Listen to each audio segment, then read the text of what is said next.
This is part 2 of Special Agent Moses. "Is Mr. McGammon home?" asked Agent Moses to a small boy in front of a decrepit hovel that corresponded to the address from his dossier. "What? I can't understand you." "Is Mr. McGammon home?"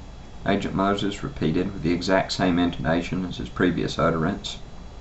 "You sound like a robot." The robot went on the defensive. While investigating discrepancies in the tax code and dispatching grievous tax evaders who the conventional justice system couldn't touch was very important to him, keeping his identity a secret was even more paramount. "What are those orange triangles you have nailed to that piece of wood?"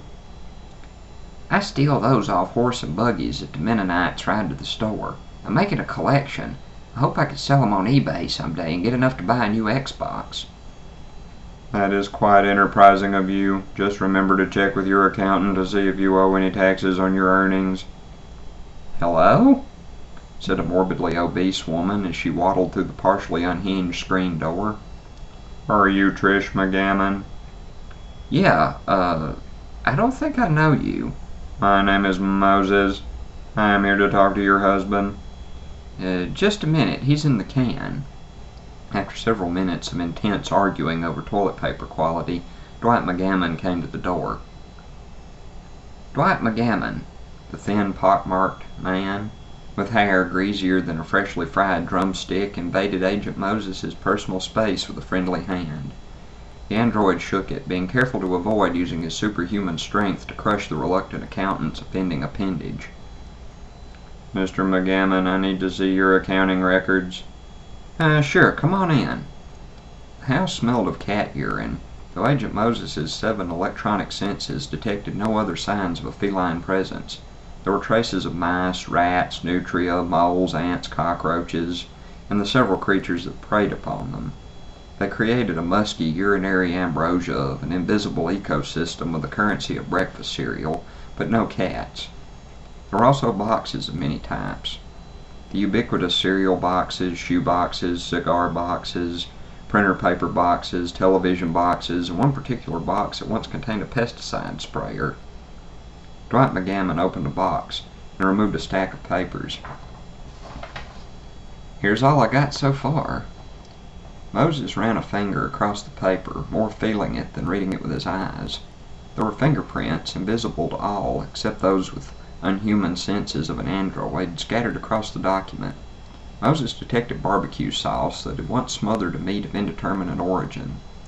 Mr. McGammon had barbecued animal for lunch, and the remnants of it clung to the interior of his pores and deposited itself on the paper, but barbecued thumbprints were not what Moses was here about. Going through the complex series of figures and boxes and check marks, Moses noted a single inconsistency. The very talented yet totally shiftless accountant had forgotten to mark anything in the dependents box. This had caused the magical runes of the tax system to go horribly awry. If the taxes were filled out correctly, an invisible hieroglyph of Anubis should appear in the bottom left corner of the page. Instead, Moses saw a monogram of Isis, which is no wonder why Lord Set was upset and getting migraines. "I will need to take these to the office for further examination." "Am I in trouble?" "No, but I highly suggest you find a different career choice than accounting." Yeah, I'd already started to get that idea. I managed to get some FEMA money after the hurricane, and I'm learning to be a truck driver." "That's highly commendable. Goodbye."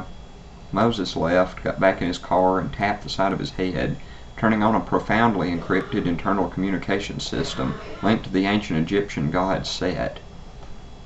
"Lord Set, I have identified the problem. I am returning to Washington, D.C. with the documents." "My head hurts. Oh, it hurts." The directors of the CIA, the FBI, FEMA, and other alphabet soup agencies were frequently in the news. However, the director of the IRS was as sketchy and mysterious as a number-crunching Jack the Ripper. This was the way IRS Director Set wanted it. In 1918, he moved to Washington from his ancient tomb in the middle of the North African desert. There, he transcribed the Book of the Dead into a numeric system. When the numbers were worked correctly, a tiny bit of the filer's soul was sent to Set's avaricious appetite. A tiny speck of the souls of thousands was as good as one big, juicy, succulent soul, and this allowed Set to survive in anonymity. When Dwight McGammon accidentally identified a mistake in the math, Set's brain began to spasm in pain inside his donkey-like head. "I am as sorry as I can be, Lord Set.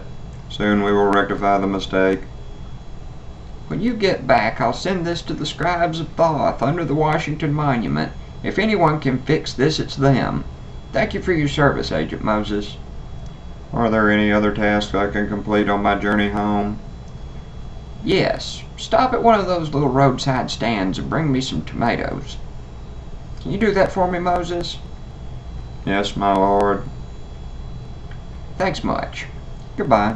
Moses shut off the phone in his head and drove into the sunset as Ra journeyed toward the land of the dead.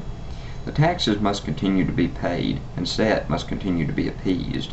As long as Special Agent Moses was on the job, no mortal can escape death and taxes.